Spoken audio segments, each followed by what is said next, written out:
Comment déployer son site e-commerce à l'international et l'optimiser pour le référencement naturel? Si tu ne me connais pas déjà, moi c'est Jean-Marie Evin et je suis consultant SEO en freelance. Donc dans cette vidéo, on va parler de comment justement internationaliser sa boutique en ligne et on va traiter de tous les aspects qui sont liés à ça, notamment des choses comme le balisage hreflang, est-ce qu'il faut aller rechercher les mots-clés pour les spécificités du pays, les différentes solutions, est-ce qu'on achète un nouveau nom de domaine, est-ce qu'on fait un répertoire, etc. Donc si tu veux tout savoir pour bien internationaliser ta boutique e-commerce et la rendre optimisée pour le référencement, reste bien jusqu'à la fin de cette vidéo.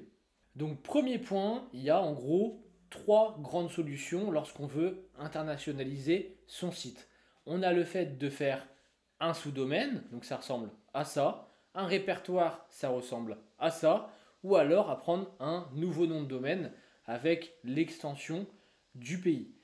Pour faire simple, il faut savoir que le plus utilisé, le plus couramment, c'est le répertoire. Donc je rappelle qu'il ressemble à ça. C'est ce qui est généralement le plus simple à mettre en place, mais il faut vraiment voir ce qu'il est possible de faire, notamment en fonction de ton CMS. Si tu utilises un CMS, qui est finalement le logiciel avec lequel tu as fait ton site, donc ça peut être WordPress, Shopify, PrestaShop, Magento ou alors une solution qui est tout à fait sur mesure.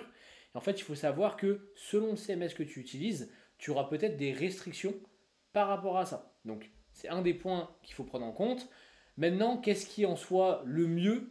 C'est trois solutions que Google recommande totalement, mais après, ça va être un peu par souci de gestion.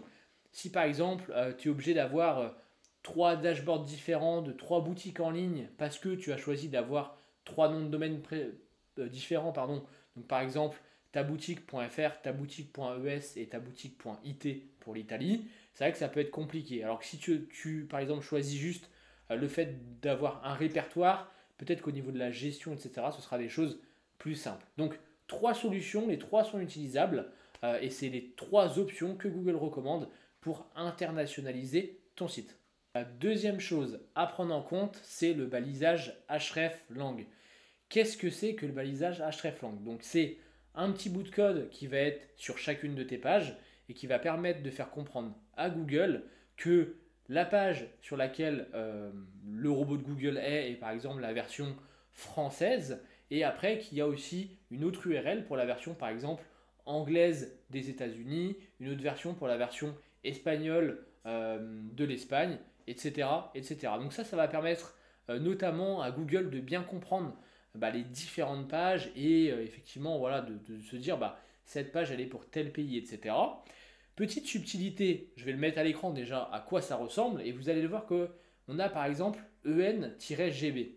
Parce qu'en en fait on peut avoir par exemple une version, je vais faire simple, anglaise pour l'Angleterre et une version anglaise pour les États-Unis. Au même titre qu'on pourrait avoir par exemple une version suisse, mais la version suisse peut être en allemand, en français ou en italien. Parce qu'il me semble que c'est les trois langues qui sont parlées tout simplement en Suisse. Donc ça va être hyper important pour Google d'avoir justement ce balisage-là hreflang. C'est vraiment une des bonnes pratiques en SEO. Peu importe que tu aies choisi de prendre plusieurs noms de domaine, que tu utilises un répertoire, etc. C'est vraiment un impératif. La troisième chose, c'est qu'il ne faut pas juste se contenter de traduire le texte du coup de ces pages internet tout simplement, mais il faut aller plus loin. Alors pourquoi je dis qu'il faut aller plus loin? Parce qu'en fait, selon le pays, il peut y avoir des spécificités, que ce soit même dans la langue, par exemple française, ou dans la langue anglaise. On sait que par exemple, l'anglais parlé en Angleterre et l'anglais parlé aux États-Unis n'est pas forcément le même.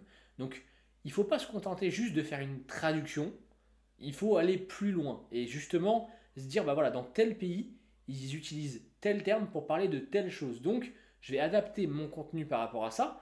Et globalement, ce que je veux dire, c'est qu'il faut faire une recherche de mots-clés, une validation plutôt des mots-clés, pour s'assurer que une traduction, entre guillemets, suffit. Je prends un exemple tout bête, pardon, c'est les sèche-linges. Nous, on appelle ça un sèche-linge en France, francophonie française. Mais il faut savoir, par exemple, que les Français au Québec parlent de sécheuse. Nous, c'est sèche-linge, eux, c'est sécheuse. Et je vais prendre un deuxième exemple pour imaginer mes propos. Imaginons que vous êtes un site qui vend des pièces de voiture et que vous vendez par exemple des pièces pour la marque Opel et que vous dites je vais aller vendre maintenant aussi en Angleterre. Mais il faut savoir que la marque Opel en Angleterre n'existe pas et que la marque Opel s'appelle Vauxhall. Donc tout ça pour dire, c'est avec ces deux exemples-là qu'il ne faut pas se contenter de passer dans un traducteur automatique ces contenus et espérer que ce soit suffisant, parce que ce ne sera pas le cas. Il faudra à minima aller valider que les mots-clés qu'on avait définis en amont sont bons et qu'on peut juste voilà, peut-être utiliser après une traduction, comme par exemple un site comme DeepL ou Google Traduction, et faire juste une relecture. Donc vraiment, très important, troisième point, ne pas traduire ses contenus tout bêtement, faire à minima une petite recherche de mots-clés pour voir que les mots-clés les principaux justement soit sont bien les mêmes ou soit on les adapte en fonction de la typologie du pays, donc un petit peu comme les deux exemples dont j'ai parlé avant. Quatrième point, il faut éviter de mettre le choix de la langue de manière automatique en fonction de la localisation de l'utilisateur. Imaginons par exemple que tu aies ton site en .com, que quelqu'un arrive sur ton site depuis l'Espagne et que tu aies une version espagnole. Tu pourrais te dire par exemple que le site va se mettre directement en espagnol. Ben ça, il faut que tu saches que ce n'est pas forcément une bonne chose et je vais t'expliquer pourquoi. Il faut savoir que les robots de Google sont situés aux États-Unis, ce qui signifie que si tu adoptes la langue qui sélectionne automatiquement en fonction de la localisation de l'internaute, Google va toujours voir ton site en anglais, ce qui signifie qu'il va aller toujours accéder à ton site en version anglaise. Donc c'est pour ça qu'il faut éviter justement d'avoir une sélection automatique de la langue en fonction de la géolocalisation des utilisateurs.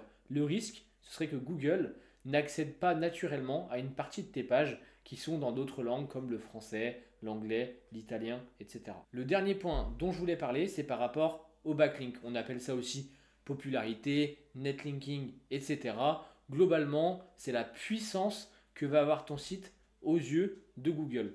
Et donc il faut savoir qu'en fonction du type de nom de domaine que tu vas choisir, donc si tu pars par exemple sur un nom de domaine neuf.fr ou alors si tu passes sur un répertoire ou alors un sous-domaine, dans tous les cas, il faudra quand même travailler justement la popularité de ton site par rapport à la langue en question. Imaginons que tu aies par exemple un site qui fait 1000 pages au total, mais tu as 3 langues différentes. Donc tu as 300 pages en français, 300 pages en anglais et 300 pages en espagnol.